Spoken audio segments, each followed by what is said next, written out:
మహబూబాబాద్ జిల్లాలో రాకపోకలు నిలిచిపోవడంతో చిన్నగూడూరు మండలం వాసులు నానా ఇబ్బందులు పడుతున్నారు. ఇటీవల కురిసిన భారీ వర్షానికి ఆకేరుపై నిర్మించిన బ్రిడ్జి ధ్వంసమైంది. మండల కేంద్రానికి ప్రధాన రహదారి కావడంతో రాకపోకలకు తీవ్ర అంతరాయం ఏర్పడింది. విద్యార్థులు, రైతులు గమ్యస్థానాలకు చేరుకోవాలంటే తిప్పలు తప్పడం లేదు.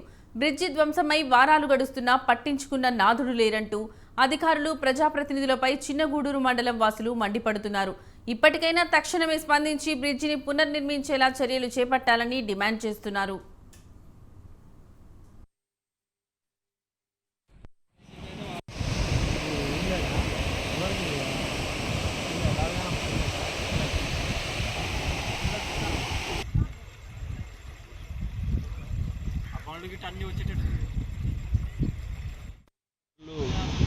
రోడ్డు మార్గంలోని బ్రిడ్జిలన్నీ కొట్టుకుపోవడం జరిగింది.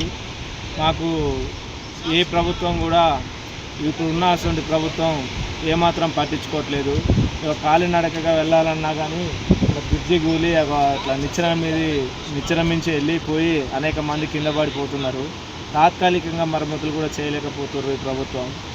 మొన్న వచ్చిన సీఎం పర్యటనలో పురుషోత్తగూడెం బ్రిడ్జి మాత్రం తాత్కాలికంగా మరమ్మతులు చేశారు, కానీ ఈ యొక్క ఉగ్గంపల్లి బ్రిడ్జి మాత్రం ఈ తాత్కాలికంగా మరమ్మతులకు కూడా నోచుకొని ఉన్నది. తక్షణమే స్పందించి మాకు పరిష్కారం తొందరగా ప్రభుత్వం చేయాలని చెప్పి మాకు ఈ రోడ్డు రిపేర్ చేసి ఈ తాత్కాలికంగా మరమ్మతులు చేసి గవర్నమెంట్ మమ్మల్ని మాకు సామాన్య ప్రజలకు మోక్షం కలిగించాలని కోరుకుంటున్నాం. అలాగనే ఈ చిన్నగూడూరు కస్తూర్బా హాస్టల్కే కానీ హై స్కూల్కి పోవాలన్నా ఈ చుట్టుపక్కల ఉన్న గ్రామాలు, తండాలు పిల్లలు అనేక ఇబ్బందులు పడుతున్నారు. స్కూలుకు పోక ఇప్పుడు వారం 10 రోజుల నుంచి పిల్లలు ఇంటికాడనే ఉండే పరిస్థితి వచ్చింది.